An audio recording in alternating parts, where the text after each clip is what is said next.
परेश कुमार। प्रणाम बाबा जी। आपने golden sparrow channel शुरू किया था जब, तभी मैंने एक पत्र आपको लिखा था। शायद किसी वजह से अब तक पहुंच नहीं पाया। उसमें मैंने मेरे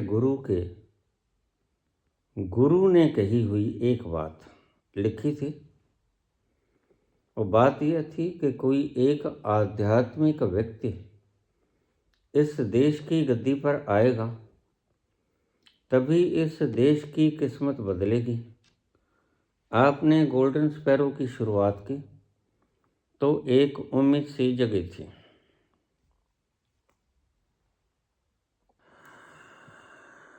पहली बात को ध्यान से समझना, जो आपके गुरु ने बताया कि कोई आध्यात्मिक व्यक्ति गद्दी पर आएगा, वह देश को खुशहाल करेगा। अच्छी तरह से सुन लो, कान खोल के सुन लो। कम से कम वह आध्यात्मिक व्यक्ति मैं तो नहीं हूं।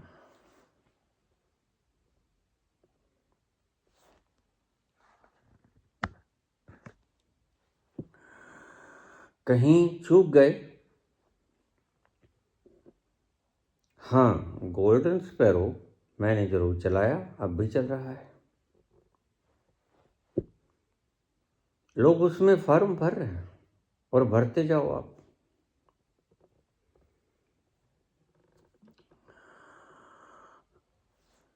मैं गद्दी पर तो नहीं बैठूंगा।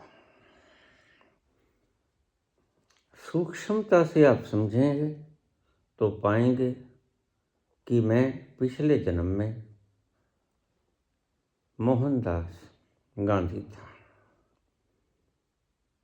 तब गद्दी उपलब्ध थी, सब कुछ था मेरे अधिकार क्षेत्र में, लेकिन गद्दी तो मैंने तब भी नहीं ली जबकि कोई अवरोध नहीं था। लंदन से बैरिस्टर था, पढ़ा लिखा था, अनपढ़ भी नहीं था। गद्दी की कामना तो पिछले जन्म से ही समाप्त होनी शुरू हो गई थी। लियो टॉलस्टॉय का एक वचन है कि coming events cast their shadows before. आने वाली घटनाएं अपनी परछाइयों को पहले से फेंकना शुरू कर देते हैं। मैं गांधी था, हूं नहीं।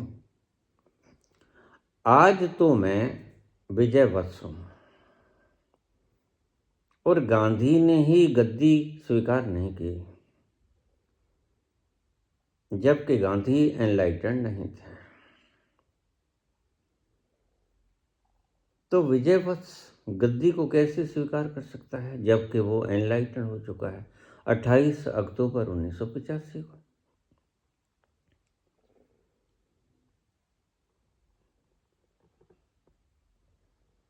पहली बात आप समझ लो अच्छी तरह से, वह व्यक्ति मैं तो नहीं जो राज करूंगा और गद्दी पर बैठूंगा, क्योंकि मैं तो पहले से ही उस विराट साम्राज्य का राज कर रहा हूं। सही राज्य है आनंद की दौलत, उसका कोई पारावार नहीं। मैं भला राजनीति के कीचड़ में क्यों आऊंगा? यह बात तो आपकी बुद्धि में समझा आती ही होगी। राजनीति के कीचड़ में लोभी व्यक्ति फंसता है। लोभ आपको दिखाता है और आप उस लोभ में फंस जाते हो। राजनीतिक व्यवस्था, राजनीतिक व्यक्तियों के भीतर भोग विलास की कामना होती है।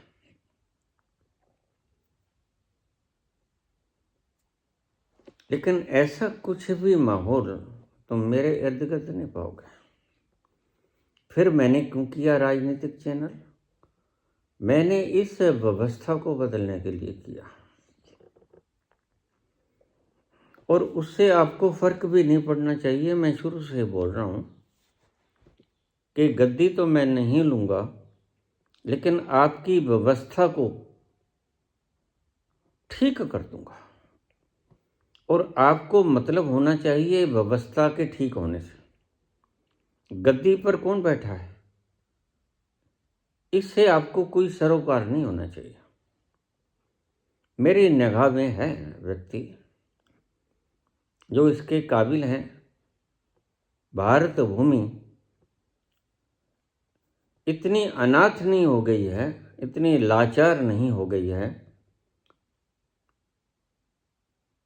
कि उसके भीतर भारत को चलाने की क्षमता रखने वाला कोई व्यक्ति ही ना हो। बहुत बड़ी बड़ी क्षमताओं वाले लोग पड़े जो मेरी निगाह में हैं।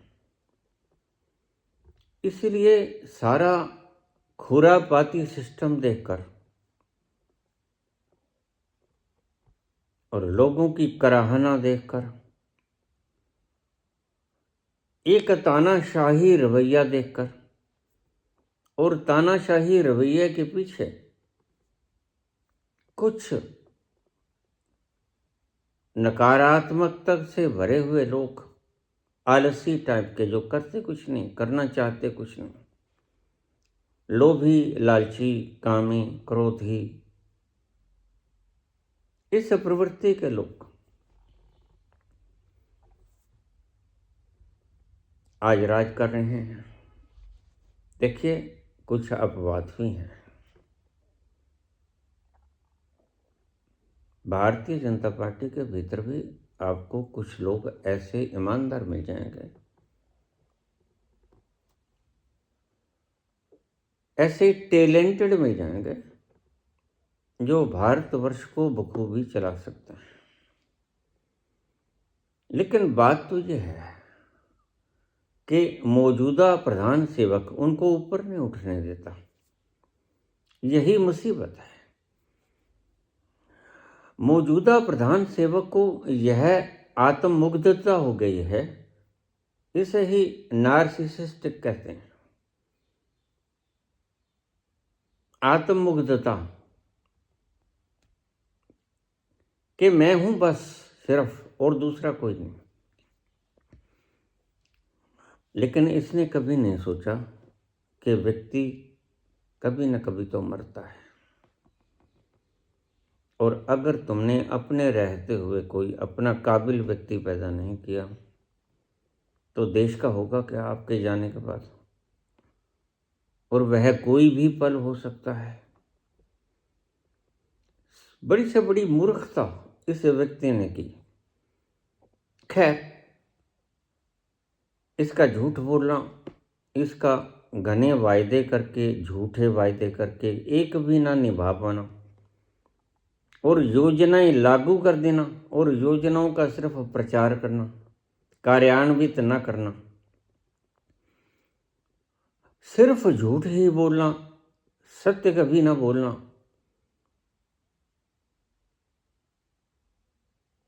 ऐसी ऐसी बातें करना जो साइंटिफिकली गलत है। मेरे खून में सिंदूर बहता है, ये सिंदूर पारा होता है। पारा जिसके शरीर के अंदर बहना शुरू हो जाए वह आदमी 2-3 दिन में मर जाएगा। नाले से गैस निकलता है, बादलों में राडार देख नहीं सकता। ऐसी ऐसी मूर्खता भरी भविष्यवाणियां, और फिर खुद ही ये कर देते हैं और खुद ही ये प्रचार कर देते हैं। यही तो गांधी के साथ हुआ। आज जब एपिस्टिन फाइल्स खुल रही हैं तो उसमें ये डर क्यों रहे हैं लोग कि हमारा नाम आ गया तो फिर हमारी बनी बनाई छवि जो हमने कागजी घड़ी है वो खत्म हो जाएगी। मैंने ये चैनल की शुरुआत किसी कारण से की थी। राजनीतिक तंत्र भ्रष्ट हो गया है, भ्रष्टाचार अपनी चरम सीमा पे है। लोभ और लालच परिग्रह का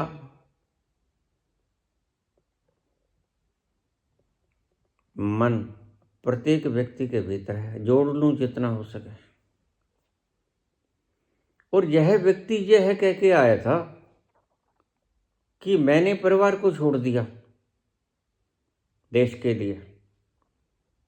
यह बात तथ्यगत नहीं है। भला परिवार छोड़कर भी कोई व्यक्ति देश की सेवा कर सकता है? सिर्फ छोड़कर ही देश की सेवा कर सकता है। बहुत से महान पुरुषों ने शादी भी की और देश सेवा भी की। फिर आप सावरकर को कहते हैं कि उन्हें देश सेवा की। वो तो गृहस्थ थे, उन्होंने तो शादी करवाई थी। फिर उनको किस कैटेगरी में रखेंगे? महात्मा गांधी के 4 पुत्र थे, शादी भी करवाई थी, उसको किस कैटेगरी में रखेंगे?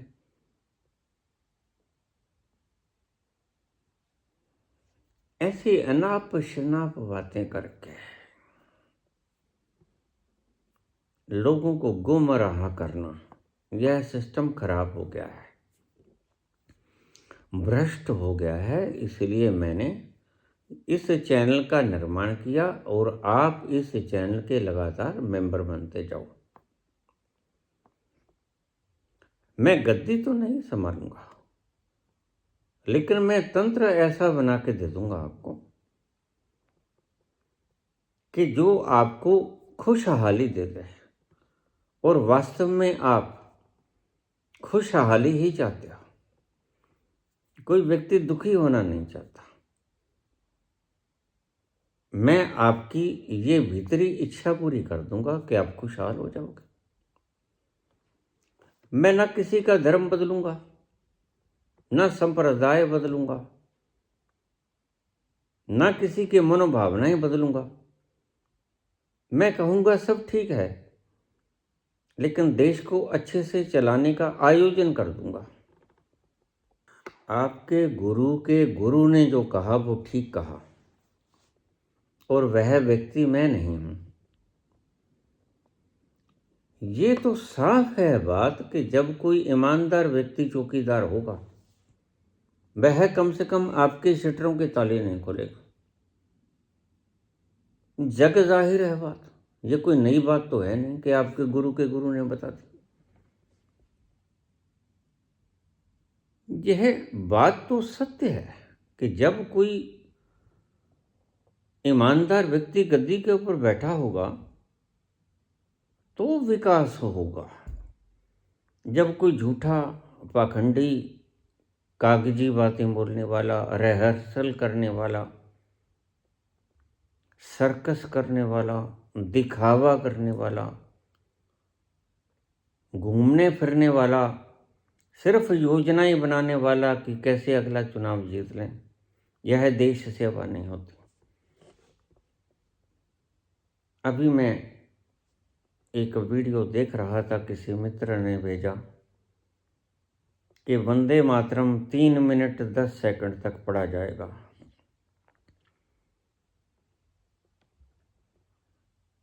कितनी शर्म की बात है। तो रोजगार का क्या हुआ?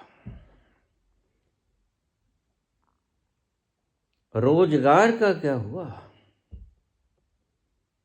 कहाँ जाएं ये बेरोजगार, जिन्होंने इतनी मेहनत करके रातों रात जाग कर अपने माता पिता के खून पसीने की कमाई से पढ़ाई की, उनके हाथों में डिग्री है और वो डिग्री सिर्फ कागजी है, उनको नौकरी नहीं। भला संसद में वंदे मातरम के ऊपर बहस होनी चाहिए कि बेरोजगारी और भ्रष्टाचार के ऊपर बहस होनी चाहिए? बस ये हैं बातें जो एक संत व्यक्ति को राजनीतिक चैनल खोलने पर मजबूर किया। ये कारण है। मैं राजनीतिज्ञ नहीं हूं, ना राजनीतिज्ञ बनना चाहता हूं। राजनीति तो शुरू से मैं बोलता हूं कीचड़ है। जिसने जल्दी से धन कमाना हो वह राजनीति में आ जाए, भ्रष्ट तंत्र से। लेकिन याद रखो, किसी के खून पसीने का अगर तुम पैसा छीन लोगे तो चैन तुम्हें भी नहीं पड़ेगा। तुम्हें भी रात को नींद की गोलियां खा के सोना पड़ेगा। इसी व्यवस्था को बदलने के लिए मैं आया था। आज स्पिरिचुअल लोग झूठ बोल रहे हैं, राजनीतिक लोग तो झूठ बोलते ही आए हैं, आज तो स्पिरिचुअल लोग भी झूठ बोल रहे हैं। ऐसे में क्या किया जाए? घोर अंधकार है। इस अंधकार को मिटाने के लिए, कमती करने के लिए ही मैंने इस चैनल की शुरुआत की थी। और अभी कुछ भी नहीं हुआ है। गोल्डन स्पैरो चैनल की शुरुआत के बाद ना तो कोई इलेक्शन हुआ, इलेक्शन भी नहीं हुआ, आपने वोट में नहीं डाला, अभी कोई तंत्र भी नहीं चुना गया। अभी से मैं क्या कर सकता हूं?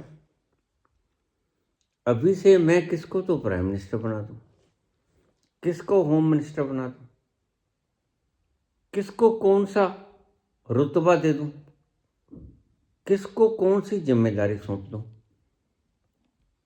अभी वो वक्त नहीं है। इसलिए मैं आपसे यही अनुग्रह करता हूं।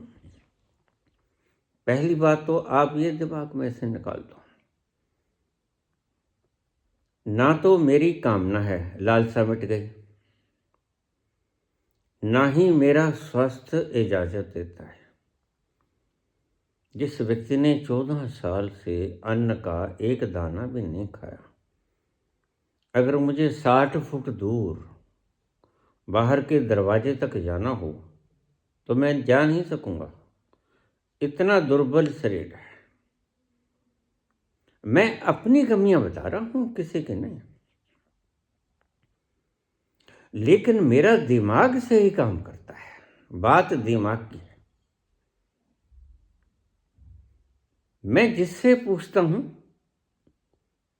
वो तंत्र सही काम करता है।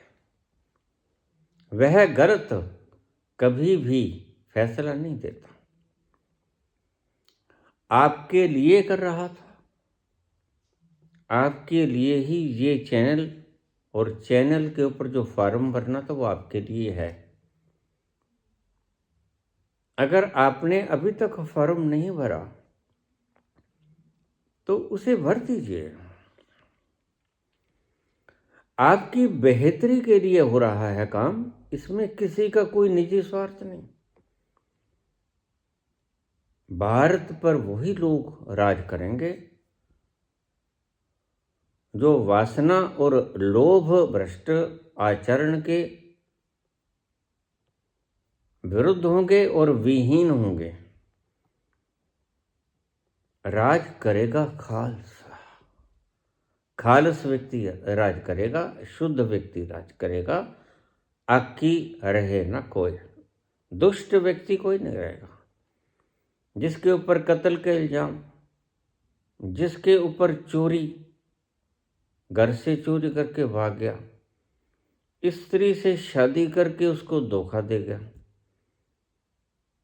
ना बेचारी इधर की ना उधर की, आपसे छलावा किया, मैं ये करूंगा, मैं वो करूंगा, तो फिर मैं आपसे कुछ नहीं पूछता, आपको पता ही है क्या किया। यह जो मनादी हो रही है ये सब पेड़ तंत्र है। इनको हर चीज के पैसे मिलते हैं, मनादी करने के, व्हाट्सएप पर कोई किसी की बेइज्जती करनी, कोई क्लिप डालनी, कोई नफरत की आग फैलानी, इनको पैसे मिलते हैं। और बेरोजगारी के आलम में जवान बच्चे और करें भी क्या बेचारे, मजबूरी है। तो तुमने कहा कोई व्यक्ति राजगद्दी पे बैठेगा, बिल्कुल बैठेगा, कोई भी बैठेगा, लेकिन वो बेईमान नहीं होगा। और कम से कम मैं तो शुरू से ही कह रहा हूं, मैं नहीं बैठूंगा, मैं सिर्फ आपके तंत्र को सही करूंगा। आज भी यही कहता हूं, पहले भी मैंने यही कहा, तंत्र को सही करूंगा। मैं वो व्यक्ति बैठाऊंगा जो ना तो झूठ बोलते हैं, न चोरी करते हैं, ना नाजायज धक्के से राजगद्दी पे बैठना चाहते हैं, जो लोकतंत्र की कदर करते हैं, आपने किसे वोट डाला वो स्वीकार करते हैं आपकी इच्छा को। अब आपकी इच्छा तो ये है कि कोई विशेष पार्टी सत्ता में आए, लेकिन ये खरीदा हुआ तंत्र घोषणा किसी और की कर देता है। एक व्यक्ति के अगर 50-50, 60-60 वोट बन जाएं और उनका घर नंबर हो 0 और उनका एड्रेस भी ना मिले, और कितने कितने बार विदेशी महिलाएं हरियाणा में वोट डाल गईं, ये सब सबूत आपको राहुल गांधी ने दिए हैं, लेकिन कोई कार्रवाई नहीं हुई। जबकि सुप्रीम कोर्ट ऑफ इंडिया हमारे प्रजातंत्र को, हमारे लोकतंत्र की रखवाली के लिए बैठा है पहरेदार की तरह। उसने भी अपना कर्तव्य नहीं समझा। यह कोई बात नहीं कि कोई आके कंप्लेंट करेगा फिर ही तुम कोई एक्शन लोगे, नहीं, स्वतः संज्ञान भी लिया जा सकता है। जब आप देखो कि देश की आज़ादी और जिस संविधान को तुम व्याख्यायित करने के लिए बैठे हो जज महोदय, वह खतरे में है, लोकतंत्र खतरे में है, तो उसको बचाने का दायित्व आपके पास है, क्योंकि गद्दी आपके पास है, सही गद्दी, न्यायिक गद्दी आपके पास है। जनता इसमें कुछ नहीं कर सकती। लेकिन अब तक किसी भी वाहिद समस्या का समाधान हुआ ही नहीं। इलेक्ट्रोल बॉन्ड बता दिया चंद्रचूड़ साहब ने, ये अवैध हैं, लेकिन अवैध हैं कहना ही तो काफ़ी नहीं है। फिर वो रुपया कहाँ से आया और क्यों आया, और उसकी एवज में चंदा देने वालों को क्या मिला? क्या उसने देश को लूट तो नहीं लिया? ये सभी बातें उस कुर्सी पर बैठे हुए व्यक्ति ने तय करनी थी जिसने की हैं, जो बाद में गणेश जी की पूजा करते हुए नजर आता है। मुझे तो तब पता चला कि ये तो गोबर भक्त है, जो मूर्ति पूजन में लगा हुआ है। अभी इसकी अभी ये धारणा ही नहीं टूटी कि मूर्ति तो जड़ होती है। तो आपने कहा, मेरे गुरु के गुरु ने कहा था कि कोई आध्यात्मिक व्यक्ति गद्दी पर बैठेगा तो कल्याण होगा। बिल्कुल, कोई भी आपके गुरु और गुरु की बात नहीं है, किसी भी व्यक्ति से पूछ लो, यह तो एक सत्य बात है। सात्विक व्यक्ति, झूठ न बोलने वाला व्यक्ति, चोरी न करने वाला व्यक्ति, आंकड़ों को उलट पुलट करके दिखाने वाला व्यक्ति अगर हो, सदा ही झूठी बात कहे और देश का व्यर्थ की बहसों के अंदर पैसा जाया करता रहे, तो देश तरक्की करेगा कैसे? पहले तो अंधेरे में रखा गलत वायदे करके, वायदे ना निभाने की बजाय निभाने के बजाय इन्होंने वंदे मातरम पर बहस करना शुरू कर दिया। अब जो आज पार्लियामेंट में चर्चा होती है, राज्यसभा में चर्चा होती है, उसका कोई मतलब लगता है आपको? वह आपके जीवन की समस्याओं से संबंधित बात है। आप जो कर के रूप में टैक्स देते हैं वह इस बकवास को सुनने के लिए देते हैं कि यह लोग जो आपने चुना यह वहां जाके यह बकवास करें, यह कंपटीशन करें कि कौन ज़्यादा ईर्ष्यालु बात बोलता है, कौन ज़्यादा आग लगाता है। यह तो कंपटीशन हो गया, और कंपटीशन हो गया आग फैलाने का। फैलाना था प्रेम, कंपटीशन हो गया नफरत फैलाने का। तो देश कहाँ जा रहा है? और यह व्यक्ति किसी का भी सम्मान नहीं करता, आपने देख लिया। फिर आज नहीं कल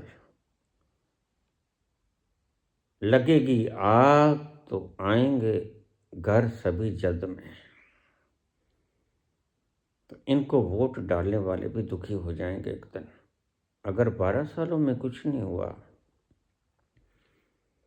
तो क्या क्रांतियां 1000 सालों में घटती हैं? आदमी की उम्र कितनी है? 13 साल के करीब शायद गुजरात में राज कर लिया। 12 साल, 25 साल हो गए। दोष लगने की बजाय सिर्फ इसका खरीदा हुआ मीडिया हाउस इसकी प्रशंसा कर रहा है, और जनता, आम जनता जो वोट देती है वो तो प्रशंसा नहीं कर रही। फिर ये साहब कहते हैं कि मुझे 3 किलो गाली पड़ती है। भी तुम गाली खाने जैसा काम क्यों करते हो जिससे लोग तुम्हें गाली निकालें? जवाहरलाल नेहरू को तुम गालियां निकाल रहे हो। जवाहरलाल नेहरू के वक्त जो लोग थे वो गालियां नहीं निकालते थे, वो तो सीधा कॉलर पकड़ते थे जाके। और तुम तो 7 लेयर की सेफ्टी में रहते हो, तुम्हें पता है पाप घने किए हैं। जवाहरलाल आम फिरता था, मैंने उन्हें सुना है, इसी जीवन में सुना है। जब वो सुना रहे थे बात कि किसी व्यक्ति ने आके मेरा गला पकड़ लिया, देश आज़ाद हुआ, हमें क्या मिला? तो जवाहरलाल के आपके मुख से मैंने ये बात सुनी। जवाहरलाल कहते हैं कि एक प्राइम मिनिस्टर के गले में एक साधारण नागरिक आके गले में हाथ डाल ले, इतनी आज़ादी के अलावा मैं आपको और ज़्यादा आज़ादी क्या दे सकता हूँ? आज किसी में हिम्मत है? इतनी आज़ादी हमारे तथा कथित प्रधान सेवक किसी को दे पाएंगे? कल ही मैं कह रहा था कि भाई स्त्रियों से विशेष रूप से जो लोकसभा में जाएं वो अपने दांत बाहर निकलवा के आया करें। तुम हैरानगी मत मानना मेरी बात की। जो स्त्रियां भीतर जाएं लोकसभा के भीतर, अपने दांत बाहर निकलवा के आया करें।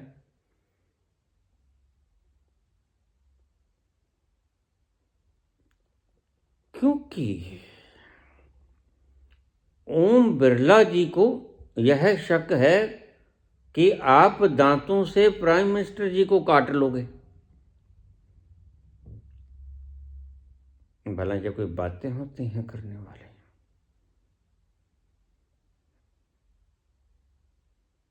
स्त्रियां दांतों बाहर रख के आए, निकलवा के आया करें। अगर नहीं भी, अगर असली हैं तो भी निकलवा के आया करें। बाद में चोपा चढ़ा लेंगे, कोई बात नहीं।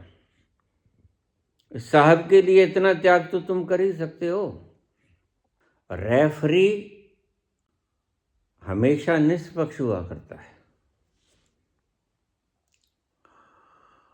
ना लोकसभा के स्पीकर निष्पक्ष, ना ही चुनाव आयुक्त निष्पक्ष किसी बात का जवाब नहीं देते। प्रधानमंत्री जी तो मौन साधे ही रहते हैं। यह कोई लोकतंत्र नहीं है भाई, तुमने तमाशा बना दिया।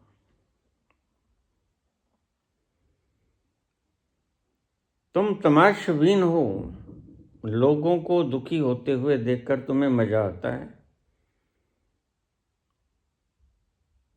और यह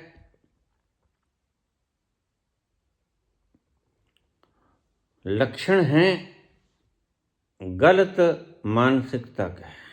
दुखी मानसिकता ये लक्षण बताती है, दूसरों को दुखी देखना चाहती है। सुखी व्यक्ति कभी कामना नहीं करेगा कि सामने वाला व्यक्ति दुखी हो जाए। सुखी व्यक्ति कामना करेगा कि सभी सुखी हों। अगर कोई व्यक्ति ये कामना करता है कि अगर मुझे राज्य मिल गया तो सभी मैं दुखी बना दूंगा, न खाऊंगा न खाने दूंगा, भूखों मारूंगा, न खाऊंगा न खाने दूंगा, भूखों मारूंगा, तो यही बात हो गई ना। रोज ऐसा काम करूंगा, एक दिन भी तुमने चैन से गुजारा? जब से मोदी जी ने कुर्सी संभाली है तब से आज तक एक दिन भी तुमने चैन से गुजारा है? वो दिन याद करके बता दो। कभी इसने आत्ममुग्धता की बात ना कही हो, वो क्षण बता दो। कभी इसने शेख चिल्ली की तरह बातें ना बघारी हो, वो क्षण बता दो। कभी इसने कुछ खुद किया हो बता दो, झंडी जरूर दिखाई। झंडी तो जेब में रहती है हमेशा। देखिए, ना तो लोकतंत्र की निशानी है, और जिनको मुफ्त में चीज मिल जाए, मैंने बहुत बार कहा है, RSS राष्ट्रीय स्वयंसेवक संघ स्वतंत्रता संग्राम में इनकी एक चिड़िया भी नहीं मरी। इनको भारत देश स्वतंत्र बिना किसी कुर्बानी का मिल गया। तो स्वतंत्रता की कीमत कौन जानते? जिन्होंने बलिदान दिया। ये तो वो खुश नसीब प्राइम मिनिस्टर हैं जिन्होंने जन्म ही स्वाधीन भारत में लिया। अब ये गौरव की बात है या शर्म की बात है? चलो, तुमने तो बाद में जन्म लिया, तुम्हारे बाप दादा इन्होंने क्या किया? दूसरों से पूछते हो कि तुमने ये किया, तुम पहले अपने पीढ़ी के नीचे लठ चला के देखो कि तुम्हारे बाप दादाओं ने की क्या? कोई देश की आज़ादी के लिए कुछ किया? दूसरों से क्या पूछते हो तुम? तो पुत्र, तुमने प्रश्न तो सही किया है। और मैं इस चैनल को, इस वीडियो को सुनने वाले प्रत्येक व्यक्ति से कहूँगा कि वह इस फॉर्म को भरे, क्योंकि हमने ईमानदार, सत्यनिष्ठ और परिश्रमी व्यक्तियों को आगे लेके आना है। और इस महान भारत भूमि में वृहद संपदा छिपी पड़ी है, इंटेलिजेंसी की, मेरिट, बहुत शानदार दिमाग बैठे हैं। लेकिन झगड़ा कहाँ है? झगड़ा ये है कि कुछ लोभी तरह के लोग जो सत्तासीन हैं इस वक्त, वो उस प्रतिभा को, उस मेरिट को भरने नहीं देते। इनको गद्दियों से उतारना आवश्यक है। इसके लिए मैं जिम्मेदार उन्हें ही मानता हूँ जिन्होंने किसी लोभ के कारण इन्हें लाठियों का सहारा दे दिया, मिस्टर नीतीश कुमार और मिस्टर नायडू। अगर सहारा न देते तो जो थोड़ा बहुत बचा खुचा ज्ञानेश कुमार जी ने किया था, सब खरीदा हुआ है यहाँ।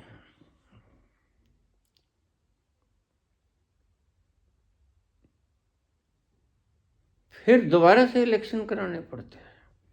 या दूसरा तंत्र बैठता, और दूसरा तंत्र जो भी बैठता वह बस इतना है कि इतना सूटड़ बूटड़ नहीं होता। उसको 5,000 रुपये की हेयर कटिंग सैलून की एक्सपर्ट नहीं चाहिए थे कि दिखने में सुंदर लगूं। बस दिखावा करने ही जानते हैं जी। पता नहीं कितने जन्मों के भूखे हैं। दिखावा कर लूं, जितना ज़्यादा से ज़्यादा पहन सकता हूं पहन लूं, जितना ज़्यादा से ज़्यादा खर्च कर सकता हूं जहाज़ों में घूम लूं। कहाँ से भूखमरे बैठा दिए हमने गद्दी पर। और कायर इतने कि स्पीकर साहब कहते हैं कि मुझे कुछ औरतों की मनोवृत्ति गलत लगी।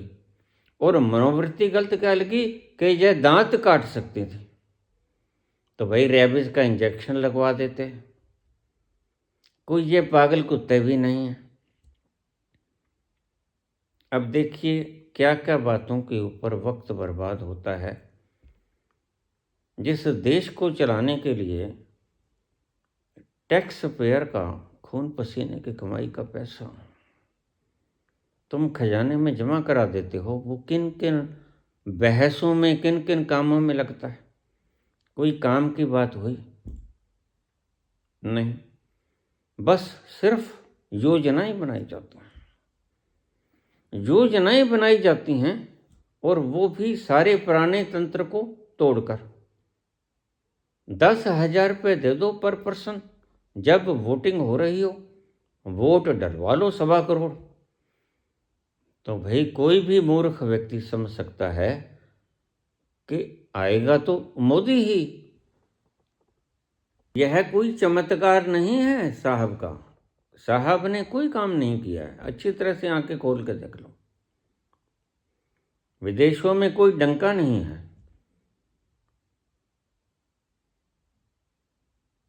पुराना कोई भी प्राइम मिनिस्टर विदेशी ताकतों के आगे इतना नहीं झुका जितना हमारे साहब झुक गए। सर क्या मैं आ सकता हूं? अब ये भारत की बेइज्जती नहीं तो और क्या है। किसी ने बुलाया नहीं, किसी ने न्योता नहीं दिया, अपने आप ही चले जा रहे हैं वहाँ और हर बात मान रहे हैं। क्यों मान रहे हैं? कोई तो गड़बड़ है ना। तुमने अपना चेहरा कुछ दिखाया होगा और उसके विरुद्ध कुछ सबूत होंगे इन लोगों के पास। वह पिस्टन फाइल हो या कुछ और हो, ये राज तो आपको ही पता है। क्यों झुकते हो आप?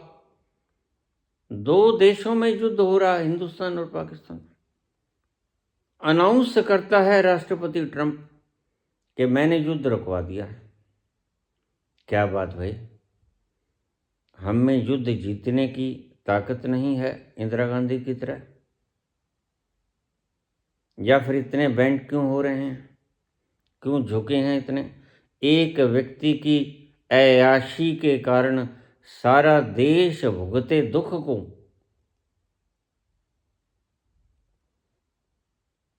यह कहाँ की फिलॉसफी है? कहाँ का न्याय है? ऐयाशी, मूर्खता, धूर्तता तो करे एक व्यक्ति, उसका परिणाम भुगतें 146 करोड़ जनता।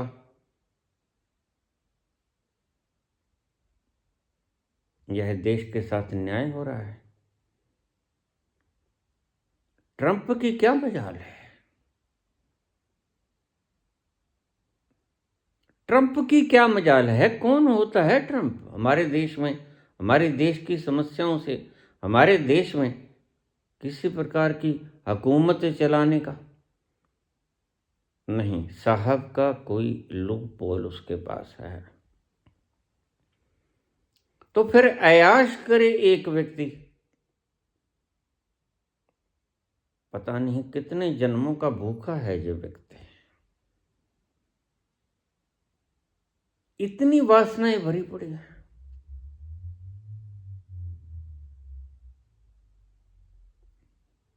लोग सिर्फ इसकी वासनाओं की पूर्ति हेतु ही काम करते रहते हैं सारा दिन।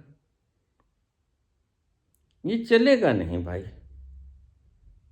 हाँ, मैंने इसीलिए इस चैनल का निर्माण किया था और मैं आराम से चल रहा हूँ। क्यों? क्योंकि कोई जल्दबाजी का कारण भी नहीं है।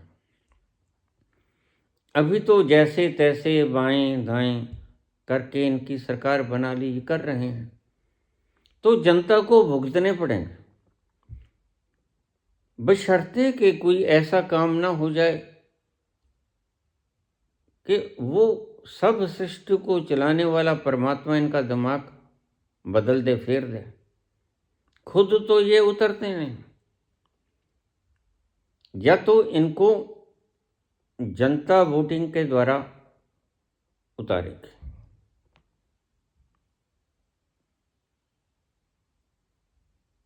या जनता विद्रोह करेगी। इसके अतिरिक्त तो कोई चारा है ही नहीं, क्योंकि सारे तंत्र और सारी संस्थाएं इन्होंने खरीद ली। ऐसे ही इनका कोई तीसरा नेत्र नहीं जग गया है।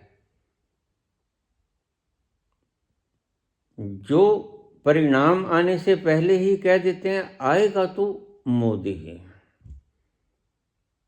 कमाल की बात है। मैं देख रहा हूं किसी का तीसरा नेत्र नहीं खुला है, बल्कि रोज बद से बदतर होती जाती है दुनिया, हिंदुस्तान की प्रजा। फिर ये फार्मूला कहाँ आता है? फार्मूला आता है गणित से। गणित साफ है। जब 1.25 करोड़ वोट 10,000 प्रति वोट के हिसाब से खरीद लिया गया, और वो भी चलती वोटिंग के अंदर, तो फिर आएगा तो मोदी ही। यह बुद्धि बता ही सकती है। कितनी भी पागल हो बुद्धि, इतना सा तो कैलकुलेशन कर ही लेगी। तो तुमने पुत्र ठीक कहा, कोई संत आएगा, वह ईमानदार होगा, वह इकट्ठा नहीं करेगा। कोई लाल बहादुर शास्त्री जैसा, अगर उसने एक कार भी लेनी तो वह कर्जे के ऊपर लेती, और उस कर्जे की किस्तें ललिता शास्त्री ने चुकाई बाद में, मरने के बाद।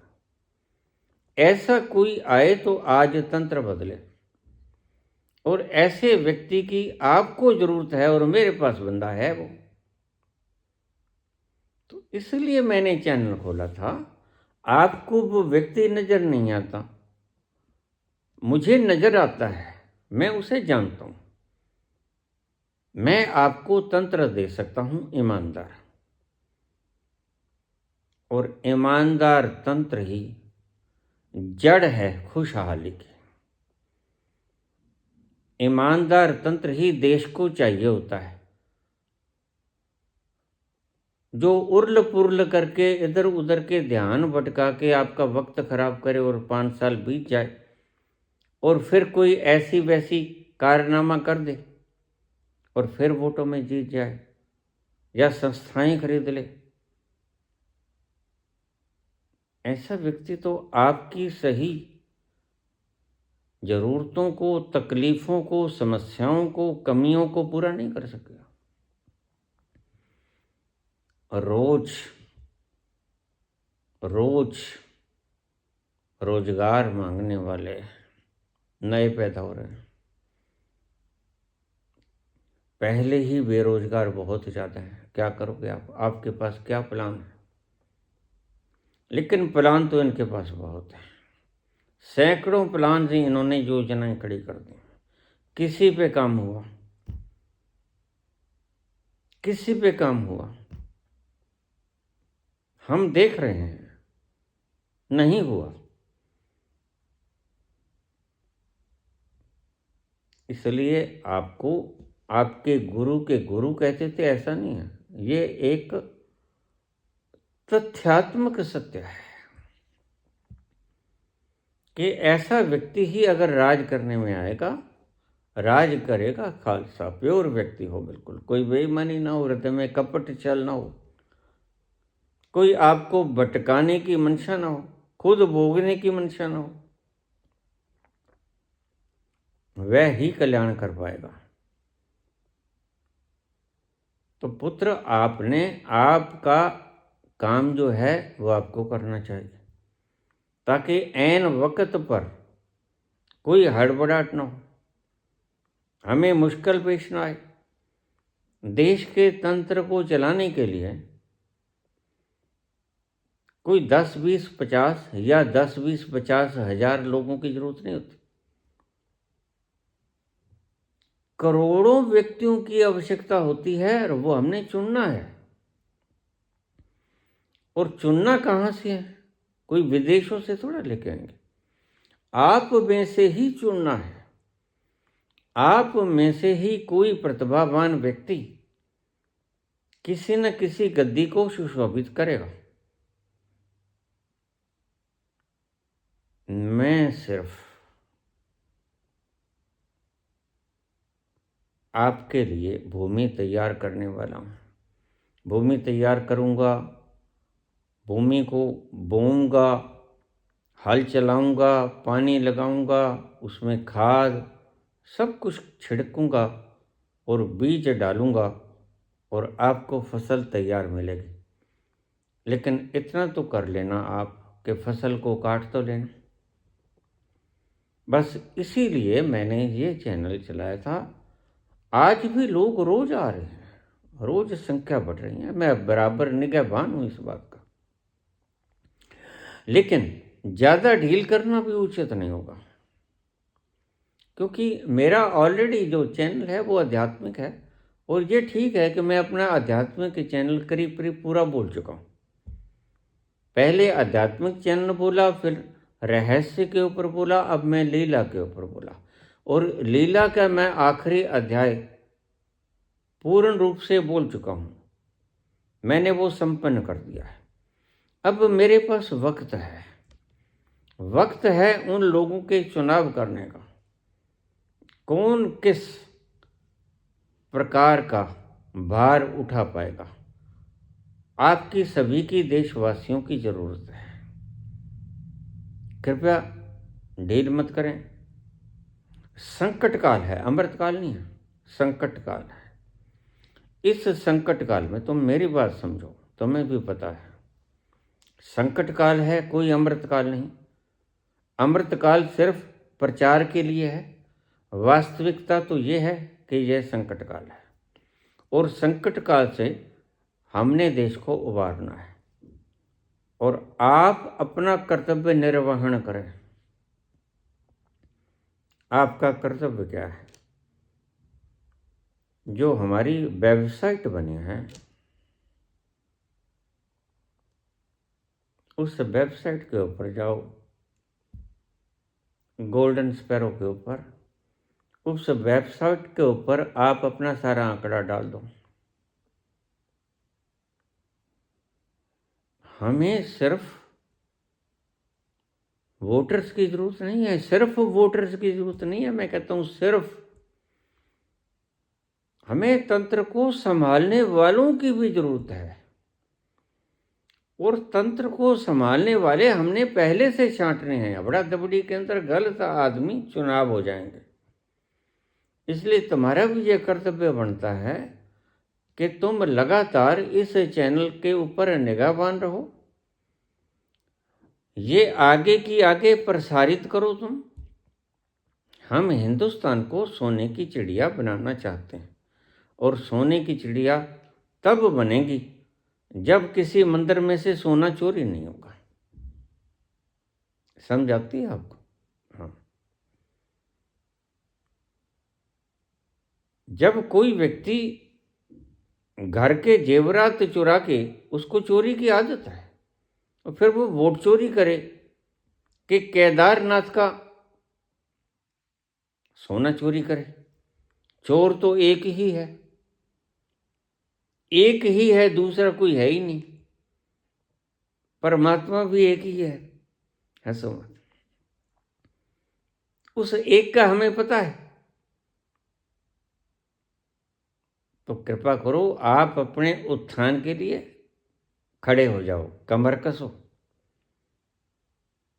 यह चैनल आपका है, यह देश भी आपका है। यह खुशहाली भी आपको ही मिलेगी और प्रयास भी आप सबका सामूहिक होगा। या कि सिर्फ 5 किलो अनाज में सारी जिंदगी गुजार दोगे?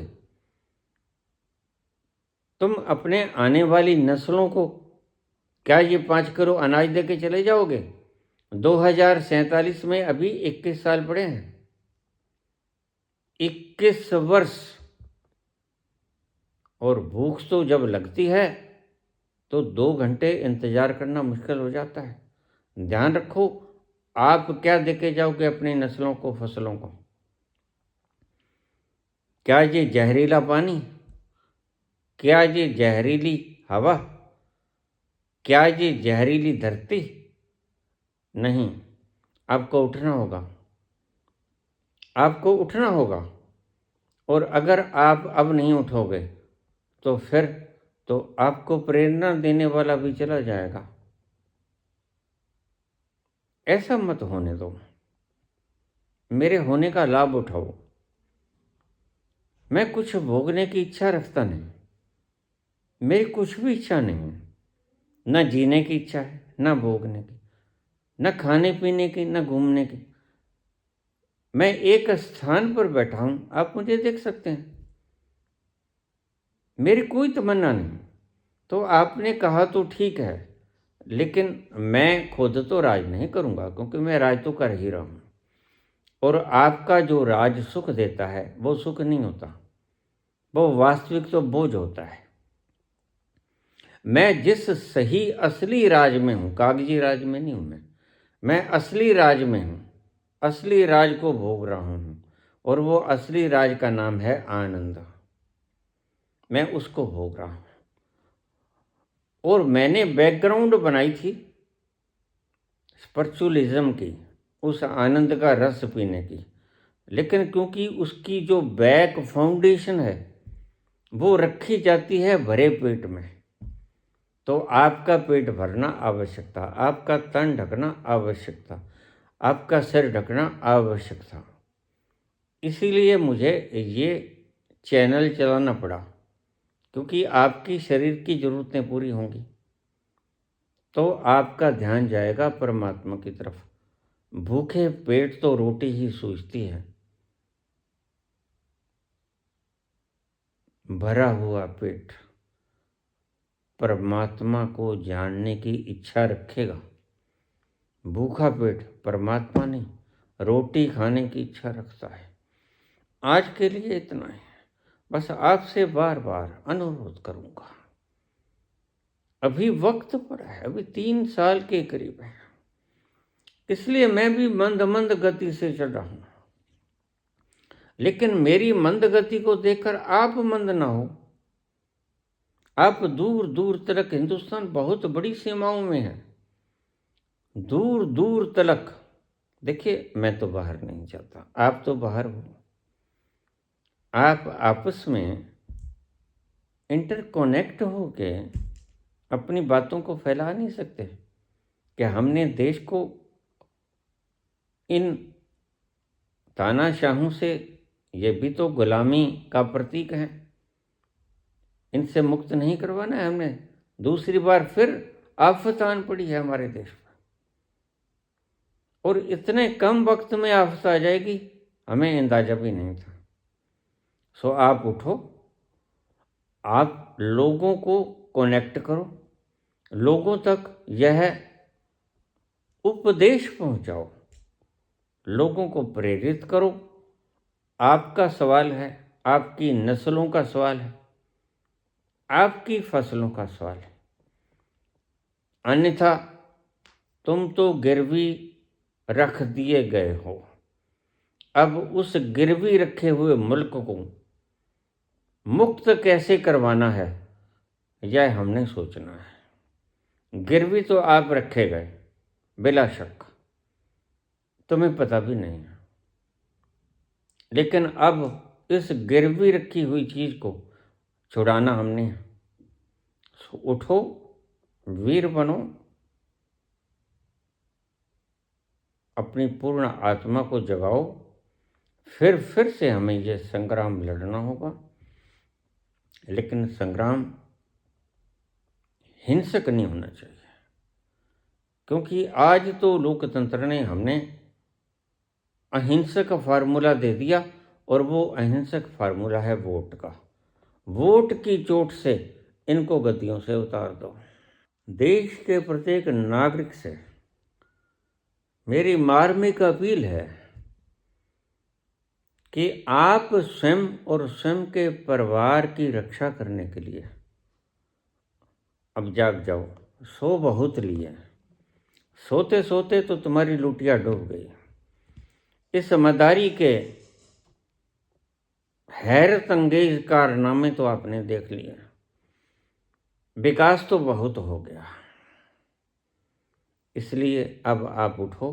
वह विकास कागजी है, अब सार्थक विकास करें, ताकि हमारे आने वाली फसलों को, नस्लों को हम जवाबदेही कर सकें। धन्यवाद।